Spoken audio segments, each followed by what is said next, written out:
Welcome to chemistry classroom. আজকে আমরা যে পোর্শনটা আলোচনা করব সেটা হচ্ছে পর্যায় সারণী পার্ট 2 ভিডিও ক্লাস 11-এ। দেখো, আমরা ফার্স্ট ভিডিওতে পর্যায় সারণীর যেটা ক্লাস 10 এবং 11-এর সিলেবাসে ছিল আমাদের ওয়েস্ট বেঙ্গল বোর্ডে, সেটা আমরা আলোচনা করেছি ফার্স্ট ভিডিওতে আমরা পর্যায় সারণী সম্পর্কে জেনেছিলাম, বিভিন্ন সূত্র সম্পর্কে জেনেছিলাম, মেন্ডেলিয়েভের পর্যায় সারণী, আধুনিক পর্যায় সারণী সম্পর্কে জেনেছিলাম। আজকে আমরা মেনলি আলোচনা করব যে মৌলগুলোর ব্লক ভিত্তিক বিভাজন, অর্থাৎ যে ব্লক ওয়াইজ, অর্থাৎ যে ব্লকগুলো আমরা বলি সেই ব্লকগুলোর অনুযায়ী ভাগ এবং ব্লকগুলোর মৌলগুলো কী জিনিস, কী ধরনের মৌল, এগুলো সম্পর্কে। দেখো, আমরা অ্যাটমিক স্ট্রাকচার থেকে জানি যে পরমাণু শেষ কক্ষের অরবিটালগুলোকে আমরা আগে যেমন কি এটাকে কে, এল, এম, এন কক্ষ দিয়ে প্রকাশ করছিলাম, এখন কিন্তু সেটা 1s, 2s, 2p, 3s, 3p, 3d, 4s, 4p, 4d and 4f এরকম করে নামকরণটা কিন্তু আমরা পেয়েছিলাম। এটা আমরা ডিটেলস জানি আর কি। আচ্ছা, এটা আমরা ডিটেলস জানি এবং এইভাবে নামকরণটা কিন্তু আমরা পেয়েছিলাম। তার মানে আমরা অরবিটালের ভাগগুলো অলরেডি করে ফেলেছি এবং এই অরবিটালের ভাগগুলো করার ক্ষেত্রে এখন যেটা আমরা ইলেকট্রন কিন্তু sp-df এ অরবিটালে ইলেকট্রন বা সাব এনার্জেটিক লেভেলে ইলেকট্রন আছে, সেই অনুযায়ী আমরা পর্যায় সারণীকে s block, p block, d block আর এফ ব্লক, এখনো পর্যন্ত এফ পর্যন্ত অরবিটাল আছে, সেই অনুযায়ী আমরা sp-df ব্লকে ভাগ করতে শিখব।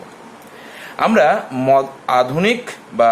আধুনিক দীর্ঘ পর্যায় সারণী অনুযায়ী জানি বা মডার্ন লং পিরিয়ডিক অনুযায়ী জানি যে 1-2 গ্রুপ রয়েছে, এদিকে রয়েছে group 13 to group 3 to group 12 এবং তারপরে যে পোর্শনটা রয়েছে সেটা কিন্তু আমাদের জানি যে অবশ্যই 13 থেকে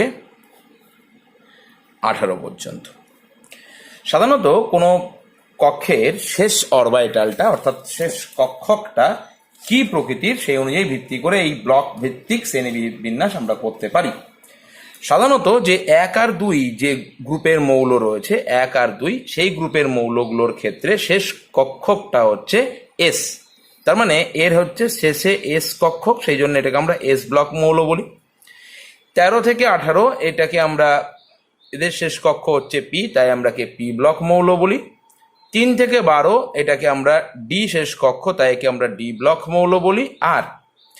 আর ওই ল্যান্থানিয়ামের পরে যে 14টা মৌল রয়েছে আমরা জানি, ল্যান্থানিয়ামের পরে সিরিয়াম থেকে এলইউ লুটেশিয়াম পর্যন্ত যে 14টা মৌল রয়েছে সেই 14টা মৌলকে আমরা 4f ব্লক মৌল বলি।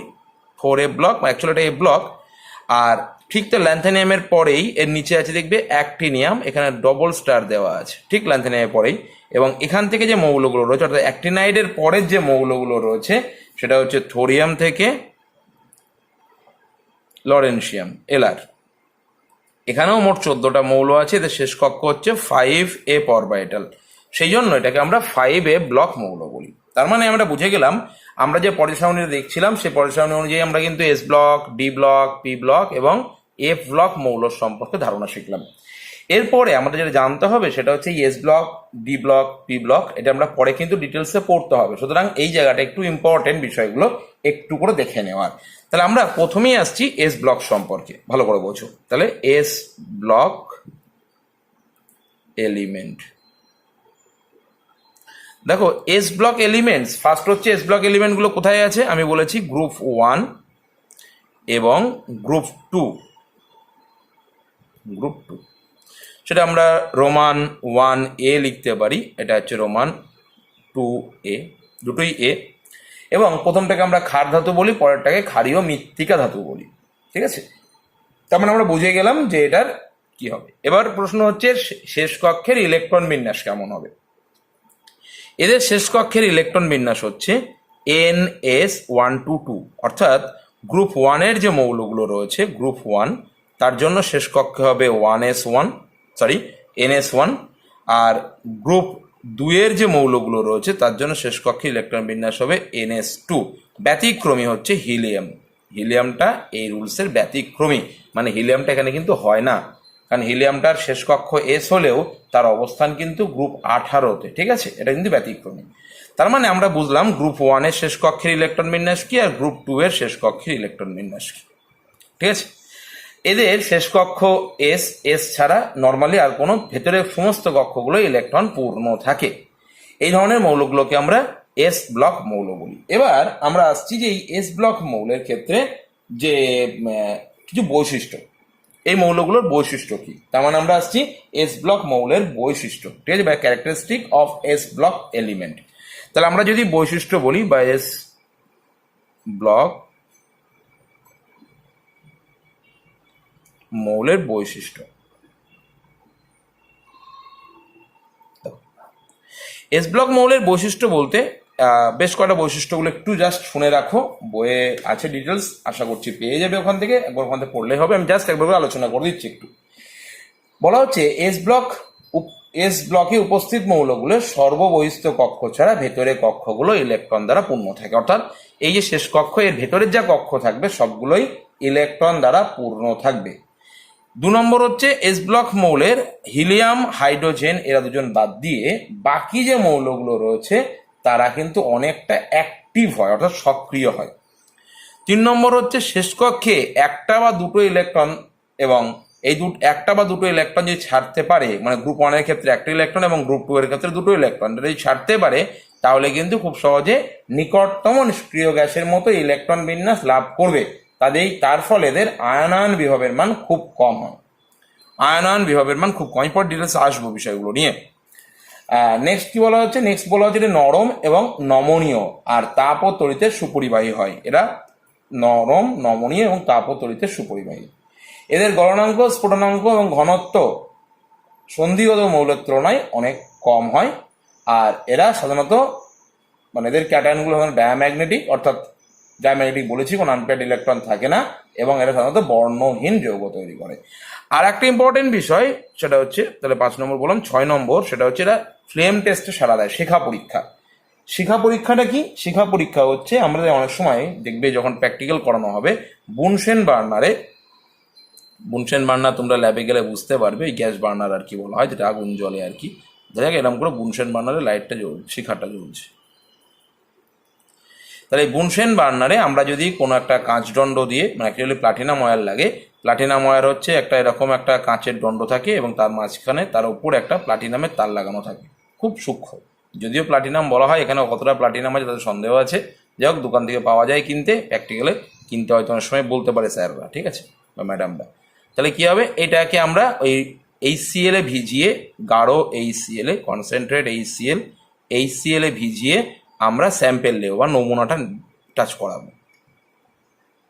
তাহলে কি করলাম, প্রথমে এই কাঁচদণ্ডকে HCl এ ডোবালাম, ডুবিয়ে এই লবণে টাচ করলাম, লবণে টাচ করে আমরা এখানে যদি ধরি লবণটা, মানে ওই প্লাটিনাম ওয়ারটা যদি সাইডে ধরি, তাহলে কি হবে, এই প্লাটিনাম ওয়ার ধরলাম, তাহলে কি হবে, এখান দিয়ে শিখাটার কালার দেখা যাবে। এই কালারটা সাধারণত এস ব্লক মৌল খুব ভালো দেখায়, তবে ব্যতিক্রম দুজন দেখায় না, সেটা হচ্ছে বেরিলিয়াম আর ম্যাগনেসিয়াম। দুটো প্রশ্ন আছে এখানে। ফার্স্ট হচ্ছে বেরিলিয়াম ম্যাগনেসিয়াম শিখা পরীক্ষা দেখায় না কেন, আর আরেকটা প্রশ্ন হচ্ছে প্রথম প্রশ্ন, সেটা হচ্ছে এরা শিখা পরীক্ষায় নর্মালি সাড়া দেয় কেন। শিখা পরীক্ষায় সাড়া দেওয়ার কারণ হচ্ছে এদের ক্যাটায়নগুলো, অর্থাৎ এস ব্লক মৌলের যে ক্যাটায়নগুলো রয়েছে তারা HCl এর সাথে যদি উত্তপ্ত করি খুব সহজে ধাতব ক্লোরাইডে কনভার্ট হয়, এবং এদের শেষ কক্ষে যে ইলেকট্রন রয়েছে সেই ইলেকট্রনটা খুব সহজে শক্তি গ্রহণ করে উত্তেজিত অবস্থায় চলে যায়, কিছু সময় পরে শক্তি বর্জন করে আবার আগের অবস্থায় ফিরে আসে, এবং যার জন্য এদের এক্সেস যে ইলেকট্রনগুলোর, এই ইলেকট্রনের যে স্থানান্তর, এর জন্য এটা কালার দেখায়। মানে কিচ্ছু না, একদম সিম্পল জিনিস, সেটা হচ্ছে ইলেকট্রনগুলো একটা শক্তি স্তরে ছিল, সেই শক্তি স্তর থেকে শক্তি সংগ্রহ করে উচ্চ শক্তি স্তরে জাম্প করে, এবং পরে ইলেকট্রনগুলো যখন নিম্ন শক্তি স্তরে ফিরে আসে তখন শোষিত শক্তি, মানে যে শক্তিটা মানে সে নিয়েছিল, সেই শক্তিটা আলোক তরঙ্গ রূপে তরঙ্গ আকারে বার হয়, এবং এটা আমাদের কিন্তু নর্মালি দৃশ্যমান আলোক রশ্মি বা ভিজিবল বা ভিবজিওর, যেটাকে 400 থেকে 800 ন্যানোমিটার বলা হয় তরঙ্গ দৈর্ঘ্য, তার মধ্যে পড়ে। আর তার মধ্যে পড়ার জন্যই এটা সাধারণত কালার দেখায় এস ব্লক মৌলগুলো। বেরিলিয়াম ম্যাগনেসিয়ামের শেষ কক্ষের ইলেকট্রন বিন্যাস যদি দেখি, বেরিলিয়ামে দেখতে পাবো ইলেকট্রন বিন্যাস হচ্ছে 2s2, ম্যাগনেসিয়ামের ক্ষেত্রে ইলেকট্রন বিন্যাস হচ্ছে 3s2। যেহেতু এদের ইলেকট্রন বিন্যাসটা অনেকটা বেশি স্থায়ী, আর স্থায়ী হওয়ার জন্য এরা কিন্তু ইলেকট্রনগুলো লাফাতে পারে না, যার জন্য এদের এই যে ব্যাপারটা, মানে ব্যাপারটা হচ্ছে এদের আয়নন বিভব খুব বেশি, আকার ছোট, আয়নন বিভব খুব বেশি, এবং এর জন্য যে ইলেকট্রনগুলো শিখা থেকে শক্তি সংগ্রহ করে উচ্চ শক্তি স্তরে যেতে পারে না, তার জন্য বর্ণ দেখায় না। তাহলে কি বললাম আমি? বললাম এদের আকার ছোট এবং ইলেকট্রনগুলো শক্তি সংগ্রহ করে উচ্চ শক্তি স্তরে যেতে পারে না, মানে আয়নন বিভব বেশি এবং এটাও পারে না, যার জন্য এরা কালার দেখায় না। তাহলে আমরা এস ব্লক মৌলের বৈশিষ্ট্য পড়লাম, এস ব্লক মৌলের কিছু ক্যারেক্টারিস্টিক বা বৈশিষ্ট্য সম্পর্কে পড়লাম। এবার আমরা আর একটা কথা এস ব্লক মৌলের সম্পর্কে একটু বলে রাখি, সেটা হচ্ছে এস ব্লক মৌলের ইলেকট্রন বিন্যাস থেকে আমরা পর্যায় সারণীতে গ্রুপ নির্ণয় করবো কি করে।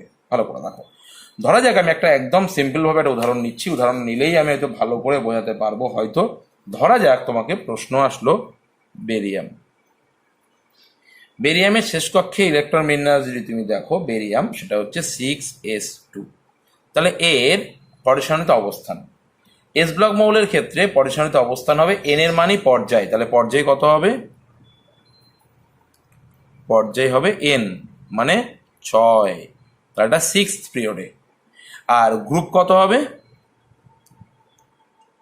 বা শ্রেণী কত হবে? শ্রেণী হচ্ছে শেষ কক্ষে এস ইলেকট্রন, এস এ কটা ইলেকট্রন? 2টো, তাহলে এটা 2 নম্বর শ্রেণীতে। দেখো পর্যায় সারণীতে 6 নম্বর পর্যায়ে 2 নম্বর শ্রেণীতে এই বেরিলিয়াম মৌলটা আছে। ঠিক আছে, তার মানে কিচ্ছু না, এখানে এন এর মানে হচ্ছে তার পর্যায়, এবং শেষ কক্ষে যে এস এর ইলেকট্রন আছে তাকে সেটা শ্রেণী বলে। তাহলে আগে দেখে নিতে হবে এটা এস ব্লক মৌল কিনা। ঠিক আছে, এটা এস ব্লক মৌলের ক্ষেত্রে পর্যায় সারণীতে অবস্থান নির্ণয়। এরপরে আমরা আরেকটু আলোচনা করছি P block element. P block এলিমেন্টের ক্ষেত্রে ব্যাপারটা একদম সিম্পল। প্রথমে আমরা জানবো সাধারণ ইলেকট্রন বিন্যাস। সাধারণ ইলেকট্রন বিন্যাস হচ্ছে NS2 NP 1 থেকে 6, কারণ আমরা জানি পিতে 6টা ইলেকট্রন থাকে। আর কত কত পর্যায় থেকে? 13, 14, 15, 16, 17 আর 18 নম্বর গ্রুপে এরা আছে। তাহলে একটু দেখে নিই প্রত্যেক গ্রুপ ওয়াইজ এদের ইলেকট্রন বিন্যাস। ঠিক আছে, যদি গ্রুপ 13 ক্ষেত্রে ইলেকট্রন বিন্যাস হয় তাহলে হবে NS2 NP1। গ্রুপ 14 ক্ষেত্রে ইলেকট্রন বিন্যাস হবে, আর একটা বাড়বে, মানে NS2 NP2।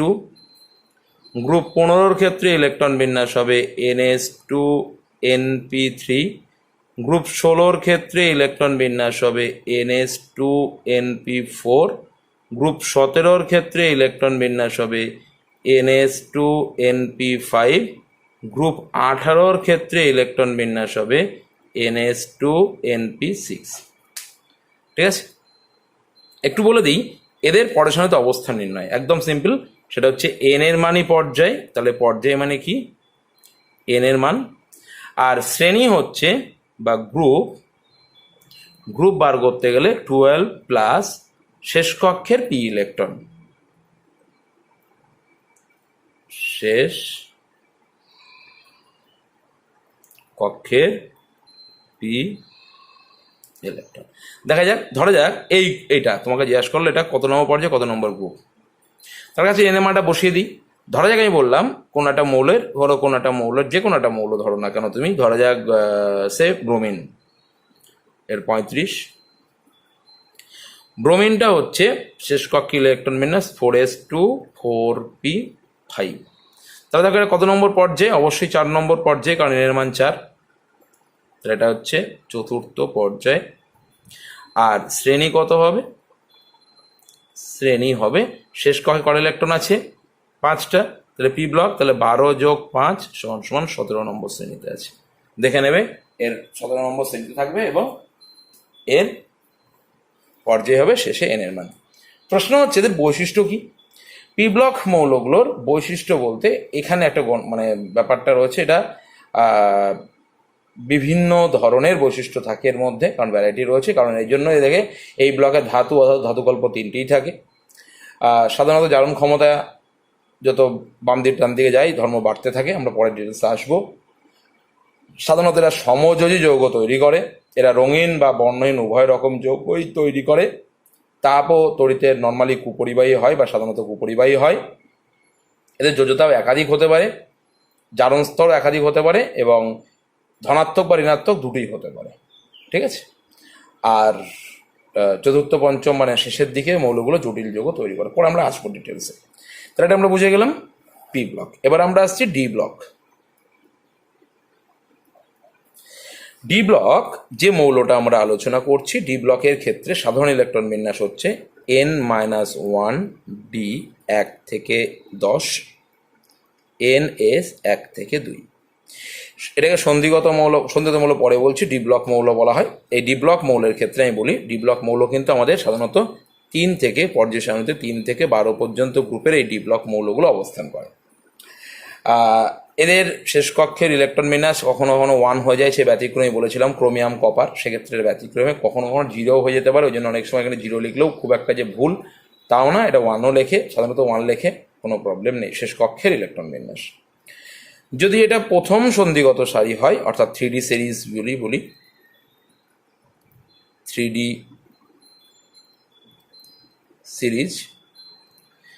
সিরিজ যদি বলি তাহলে হবে 3D 1 থেকে 10 আর 4s 1 থেকে 2। এখানে হচ্ছে স্ক্যান্ডিয়াম থেকে জিঙ্ক, এটা হচ্ছে 3D। 4D সিরিজ কারা আছে? 4D মানে যাদের শেষ কক্ষ 4D, তাহলে সেক্ষেত্রে শেষ কক্ষে ইলেকট্রন বিন্যাস হবে, শেষ কক্ষে ইলেকট্রন বিন্যাস হবে 1 থেকে 10, 5s 1 থেকে 2। এখানে যেটা থাকে সেটা হচ্ছে ইট্রিয়াম থেকে ক্যাডমিয়াম। 5D সিরিজ মানে এটা ফার্স্ট ট্রানজিশন এলিমেন্ট বলতে পারি, এটাকে সেকেন্ড ট্রানজিশন এলিমেন্ট বলতে পারি, এটাকে থার্ড ট্রানজিশন এলিমেন্ট বলতে পারি। ট্রানজিশন নয়, ডি ব্লক, কারণ ট্রানজিশন মৌলের সঙ্গে একটু পার্থক্য আছে, আমি পরে আলোচনা করবো একটু। হ্যাঁ, আচ্ছা, এটা হচ্ছে 6s 1 to 2। অনেক সময় এগুলো 0 হতে পারে, কোনো প্রবলেম নেই, আগেই বলছি। এটা হচ্ছে ল্যান্থেনিয়াম থেকে মার্কারি। ঠিক আছে। এবার প্রশ্ন হচ্ছে ডি ব্লক মৌলের সাধারণ ইলেকট্রন বিন্যাস তুমি অলরেডি বললাম, এবার এখানে সাধারণত বললাম। এবার এখান থেকে একটা ইম্পর্টেন্ট কোশ্চেন, ডি ব্লক মৌলের বৈশিষ্ট্য। ডি ব্লক মৌল সাধারণত রঙিন যৌগ তৈরি করে, এরা সবগুলোই ধাতু হয়, উচ্চ গলনাঙ্ক এবং স্ফুটনাঙ্ক বেশি হয়। সাধারণত এস ব্লক অপেক্ষা বেশি প্রমাণ বিজারণ এস ব্লক মৌলের থেকে সাধারণত বেশি হচ্ছে আয়নায়ন বিভব, কিন্তু পি ব্লক মৌলের থেকে কম। এরা সাধারণত জটিল যৌগ তৈরি করে, এরা রঙিন যৌগ তৈরি করে, এদের একাধিক জারণ স্তর দেখা যায়, এরা আয়নিক বা সমযোজী উভয় ধরনের যৌগই তৈরি করে। ঠিক আছে, এরকম কিছু বৈশিষ্ট্য আমাদের পড়ে রাখতে হবে। এগুলো ইম্পর্টেন্ট। কেন ইম্পর্টেন্ট আমি পরে ব্যাখ্যা করছি এক্ষুনি। এটা গেল। এবার আসছি এ ব্লক মৌল। জাস্ট শুনে রাখবে, এগুলো খুব বেশি যে মানে মারাত্মক মুখস্থ তো তা নয়। এ ব্লক মৌলটা কি? এ ব্লক মৌল হচ্ছে আমাদের দুটো এ ব্লক মৌল আছে। এ ব্লক মৌলের সাধারণ ইলেকট্রন বিন্যাস n-2 f 1 to 14, n-1 d 0 থেকে 1, ns2। এবার এটা যদি ল্যান্থেনিয়াম সারি হয় বা ল্যান্থেনিয়াম মৌল যেটাকে বলা হয়, তাহলে সেটা হবে 4f 1 থেকে 14, যেরকম আমরা 4f শ্রেণী বলি, 5d 0 থেকে 1 এবং 6s2। এটা যদি 4f ব্লক হয়, হ্যাঁ, ল্যান্থেনাইট মৌল 4f ব্লক। আর যদি এটা 5f 1 থেকে 14 হয় এবং 6d 0 থেকে 1 হয় আর 7s 2 হয়, তাহলে এটাকে আমরা 5f বা অ্যাক্টিনাইট শ্রেণী বলি। তাহলে এ ব্লক মৌলগুলো সাধারণত কি হয়? এ ব্লক মৌলগুলো উচ্চ গলনাঙ্ক থাকে, সাধারণ জারণ স্তর +3 দেখায়, অযুগ্ম ইলেকট্রন সাধারণত থাকে, তাই প্যারাম্যাগনেটিক হয় এবং বহু সংখ্যক রঙিন যৌগ তৈরি করে। আর এরাও জটিল যৌগ তৈরি করে এবং ল্যান্থানাইট এবং অ্যাক্টিনাইট সংকোচনগুলো দেখা যায়, এবং সেটা ডিটেলসে পরে আমরা ডিটেলসে আলোচনা করে নেব। এরপরে আরও একটা জিনিস খুবই গুরুত্বপূর্ণ, সেটা হচ্ছে সন্ধিগত মৌল। দেখো, তার আগে আমি বলি, এটা গেল। তাহলে আমরা ব্লক ওয়াইজ ভাগ করলাম। এবার আমরা আসছি নিষ্ক্রিয় গ্যাস বা ইনার্ট গ্যাস। ঠিক আছে, নিষ্ক্রিয় গ্যাসগুলো জানি, গ্রুপ 18 যেগুলো রয়েছে, গ্রুপ 18 তাকে আমরা নিষ্ক্রিয় গ্যাস বলি। সেটা হিলিয়াম, নিয়ন, আর্গন, ক্রিপ্টন, জেনন, ঠিক আছে, রেডন, এগুলো। এছাড়াও আছে প্রতিনিধি মৌল, যেটাকে আমরা রিপ্রেজেন্টেটিভ এলিমেন্টস বলি। হ্যাঁ, সেটা হচ্ছে প্রতিনিধি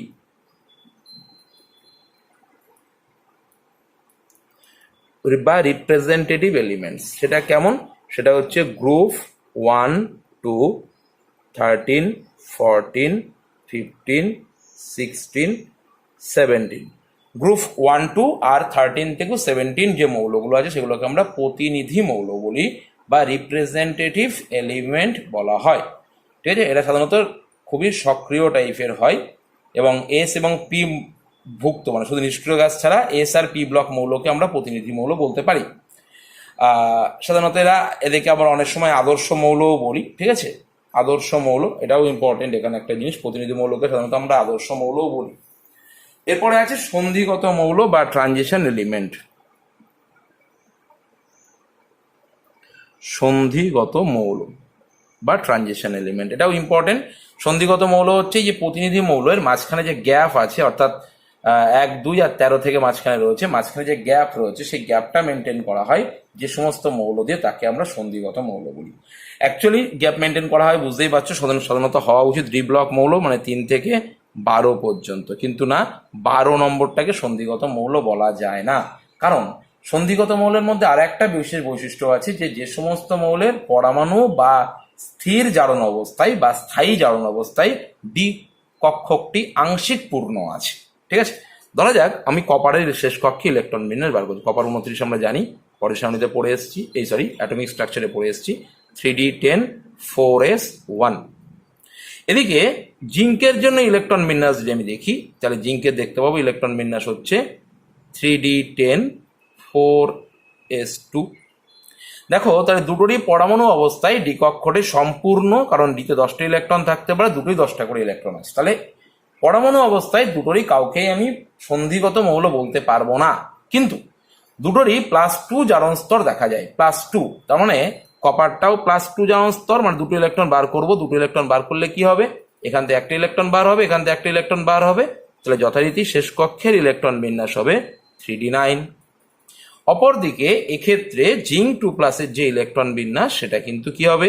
জিঙ্ক 2+ ইলেকট্রন বিন্যাস হবে 3d10। তাহলে ভালো করে দেখো, কপারের ক্ষেত্রে যার পরমাণু অবস্থায় ডি কক্ষটি পূর্ণ থাকলেও স্থায়ী জারণ অবস্থায়, অর্থাৎ কপার 2+, মানে কপার যে প্লাসটা পাওয়া যায়, তুমি বানালে হবে না, যেটা পাওয়া যায় বাস্তবে সেটাকে আমরা স্থায়ী জারণ অবস্থা বলি। সেই জারণ অবস্থায় ডি কক্ষটি আংশিক পূর্ণ আছে, তাই এটাকে সন্ধিগত মৌল বলা হয়। কিন্তু জিঙ্কের ক্ষেত্রে স্থায়ী জারণ অবস্থাতেও ডি কক্ষটি সম্পূর্ণ, তাই এটা সন্ধিগত মৌল নয়। শুধু জিঙ্ক নয়, ওই জন্য 12 যে গ্রুপের মৌল আছে, কারা কারা আছে? জিঙ্ক, ক্যাডমিয়াম, মার্কারি, এরা কেউই সন্ধিগত মৌল বলা যাবে না। ওই জন্য আমরা যেটা পাই 3 থেকে 11 মৌলগুলোকে সন্ধিগত মৌল বলে, 12কে কিন্তু সন্ধিগত মৌল বলা হয় না। পরীক্ষার সময় প্রশ্ন আসবে, কপার সন্ধিগত মৌল কিন্তু জিঙ্ক সন্ধিগত মৌল নয় কেন? কপার সন্ধিগত মৌল কিন্তু জিঙ্ক সন্ধিগত মৌল নয় কেন? তাহলে এইভাবেই কিন্তু ব্যাখ্যা করতে হবে ইলেকট্রন বিন্যাস দিয়ে। ঠিক আছে, এটা কিন্তু অত্যন্ত গুরুত্বপূর্ণ। এরপর আছে অভ্যন্তরীণ সন্ধিগত মৌল বা যেটাকে বলা হয় ইনার ট্রানজিশন এলিমেন্ট, অভ্যন্তরীণ সন্ধিগত মৌল। অভ্যন্তরীণ সন্ধিগত মৌলগুলোকে আমরা নর্মালি এ ব্লক মৌল বলি, যেটাকে আমি বললাম inner transition element. Inner transition element যেটাকে আমরা এ ব্লক মৌল বলি, মানে এ ব্লক। তাহলে এ ব্লক হলো এমন একটা মৌল যেটা ট্রানজিশন এলিমেন্টের মধ্যে থেকে গেছে, ইনার ট্রানজিশন এলিমেন্ট। ঠিক আছে, আর অনুযায়ী আর একটা জিনিস ভাগ করতে পারি, সেটা হচ্ছে ধাতব অধাতব বন্ধনের ভিত্তিতে। ধাতব মানে ধাতু সাধারণত নর্মাল তাপমাত্রায় যদি সেটা কঠিন হয় সেটাকে আমরা ধাতু বলি, এবং ধাতব যে গুণগুলো রয়েছে সেই গুণগুলো যদি থাকে তার মধ্যে সেগুলো ধাতব গুণ বলা হয়। সাধারণত কঠিন হবে, তড়িৎ তাপের সুপরিবাহী হবে, সাধারণত মোট শেষে মুক্ত ইলেকট্রন থাকবে, এবং আরও ধাতব শব্দ হবে, এগুলো ধাতু বলা হয়। অধাতু এবং ধাতু কল্প, এই রকমগুলো এই বিষয়গুলো রয়েছে। এখানে আরও একটা টপিক বলে আমি টপিকটা শেষ করব, ল্যান্থানাইট সংকোচন বা ল্যান্থানাইট কন্ট্রাকশন। বলা হচ্ছে যে আমরা জানি যে এস এর থেকে পি এর আকৃতি বড়, পি এর থেকে ডি এর আকৃতি আরও বড়, ডি এর থেকে এফ এর আকৃতি আরও বড়, অর্থাৎ এফ এর আকৃতি সব থেকে বড়। এখন আমরা যদি নিউক্লিয়াস এখানে থাকে, ভেতরে যদি কক্ষ ভাবি, আমি আগের চিন্তাই করছি, এসপিডিএফ এর কথা ভাবছি না আপাতত, ধরো এখানে ইলেকট্রন রয়েছে। তাহলে এই ইলেকট্রনটাকে কি করছে, নিউক্লিয়াস আকর্ষণ করছে। নিউক্লিয়াস যদি মনে করো যে নিউক্লিয়াস জেড সংখ্যক প্রোটন আছে, জেড খানা প্রোটন দিয়ে টানছে নিউটন, তাহলে এখানে জেড খানা প্রোটন আছে, তাহলে জেড খানা প্রোটন দিয়ে টানছে, মানে জাস্ট দেখালাম এটা জেড খানা প্রোটন আছে এখানে, সেটা বলে দিলাম, এই অ্যারোতে জেড দিলাম। ইলেকট্রনটাকে এদিকে টানছে নিউটন। এবার প্রশ্ন হচ্ছে, যদি ইলেকট্রনকে টানে কিন্তু ভেতরে যে ইলেকট্রন আছে তারা কি করছে, ইলেকট্রনটাকে সেম আধান, তাহলে পরস্পর কি বিকর্ষণ করবে, অর্থাৎ কোনো একটা ইলেকট্রন রয়েছে, সেই ইলেকট্রনটা নিউক্লিয়াস তাকে আকর্ষণ করছে এবং তার ভেতরের যে অরবিটালে ইলেকট্রনগুলো রয়েছে সেই ইলেকট্রন তাকে কিন্তু বিকর্ষণ করছে। এখন এই যে বিকর্ষণ বল, একে আমরা এই যে বিকর্ষণ করা যে প্রবণতা বা বিকর্ষণ করছে যেটা, তাকে আমাদের একটা নাম আছে, তাকে আমরা স্কিনিং, মানে এটাকে স্কিনিং ইফেক্ট বা সিল্ডিং ইফেক্ট বলি, সিল্ড করা বা স্ক্রিনিং করা, মানে স্কিনের কাজ করা, অ্যাকচুয়ালি স্কিনিং ইফেক্ট, তাহলে বা আবরণীয় প্রভাব বলা হয় বাংলায়, ঠিক আছে। তার মানে এই আবরণীয় প্রভাবের যত বেশি হবে, মানে তার মানে দেখো নিউক্লিয়াস জেড সংখ্যক প্রোটন দিয়ে টানছে, কিন্তু এরা ইলেকট্রন এই ইলেকট্রনকে বিকর্ষণ করছে, ধরা যাক ইলেকট্রন বিকর্ষণের বল হচ্ছে সিগমা, মোট বিকর্ষণ বল সিগমা, তাহলে যার টানছে ক দিয়ে জেড, ঠেলছে ক দিয়ে সিগমা, তাহলে কতটা ইফেক্টিভ হবে সেটা হচ্ছে অবশ্যই, এটাকে আমরা ইফেক্টিভ নিউক্লিয়ার চার্জ বা জেড স্টার বলি, সেটা হচ্ছে জেড মাইনাস সিগমা। তার মানে প্রকৃত নিউক্লিয়ার আধান কিন্তু যতটা নিউক্লিয়ার আধান পাচ্ছি মাইনাস কতটা স্কিনিং কনস্ট্যান্ট বা শিল্ডিং কনস্ট্যান্ট, মানে কতটা ভেতরে ইলেকট্রন ঠেলছে। এই সিগমার মানটা পরে আমরা যখন বিএসসিতে উঠবো তখন জানবো, স্ল্যাটার রুলস বলে একটা রুলস আছে, সেই স্ল্যাটার রুলস থেকে আমাদের সিগমার মানটা বার করতে হয়। আমাদের ওয়েস্ট বেঙ্গলের সিলেবাসে এটা নেই, নর্মালি সিবিএসসি সিলেবাসেও নেই, ঠিক আছে। তার মানে যদি কোনো জায়গায় কম্পিটিটিভ পরীক্ষা হয়, কোনো জায়গায় যদি প্রয়োজন হয় একটু জেনে নিতে হবে, পরে দেখা যাবে। আপাতত বলি যে ভেতরে কক্ষের যদি আকার বড় হয়, মানে পরিব্যাপ্ত আকার, যার ইংলিশ বলা হয় ডিফিউজ শেপ, ডিফিউজ শেপ যদি আকার বড় হয় তাহলে ইলেকট্রনের ঘনত্ব কমবে, আর ইলেকট্রনের ঘনত্ব যদি কমে শেষ কক্ষে ইলেকট্রনকে অবশ্যই বিকর্ষণ করবে, আর বিকর্ষণ করলে কি হবে, বিকর্ষণ করলে সিগমার মানটা বাড়বে, ইফেক্টিভ নিউক্লিয়ার চার্জটা তাহলে এখানে যদি আকর্ষণ, এই যদি ইলেকট্রনের ঘনত্ব বাড়ে তাহলে বিকর্ষণ বাড়বে, শিল্ডিং কনস্ট্যান্ট বাড়বে, ইফেক্টিভ নিউক্লিয়ার চার্জ কমবে। এবার যদি 4F এর কথা বলি, 4F আকার অনেক বড়, তাহলে এটা হচ্ছে বড় আকারে, মানে পরিব্যাপ্তি আকার বলা হয়, ঠিক আছে, বা ডিফিউজ শেপ। তাহলে এই পরিব্যাপ্ত আকারের জন্য কি হচ্ছে, সিগমার মানটা কি হচ্ছে, কম হচ্ছে, সিগমার মানটা কম।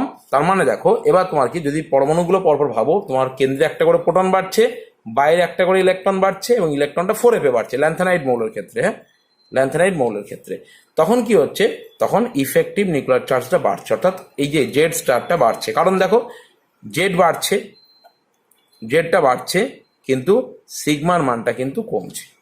তাহলে দেখো জেডটা তোমার বাড়ছে, সিগমার মানটা কিন্তু কমছে, কারণ 4F এর জন্য, এই 4F এর জন্য যে সিগমার মানটা কমে যাচ্ছে, যার জন্য জেড স্টার বাড়বে, আর জেড স্টার বাড়লে আকর্ষণ বলটা বাড়বে আর আকৃতি ছোট হয়ে যাবে। অর্থাৎ আমরা যদি ল্যান্থানিয়ামের পরবর্তী মৌল বললাম সিই থেকে আমরা যদি Lu পর্যন্ত ভাবি, তাহলে তার পরমাণুর ব্যাসার্ধ তথা আয়নের ব্যাসার্ধ ক্রমাগত কমতে থাকে। অ্যাকচুয়ালি কমার কথা ছিল, কিন্তু 4F এর পরিব্যাপ্ত আকারের জন্য অনেকটা বেশি করে কমে, ঠিক আছে। 4F এর পরিব্যাপ্ত আকার বা বড় আকৃতি, পরিব্যাপ্ত আকার বা আকৃতির জন্য এর স্কিনিং কনস্ট্যান্ট কম, বা আমরা আবরণীর প্রভাব কম বলতে পারি। তাহলে পরিব্যাপ্ত আকারের জন্য কি হচ্ছে, আবরণী প্রভাব কম, কার্যকরী নিউক্লিয়ার আধান বেশি, কার্যকরী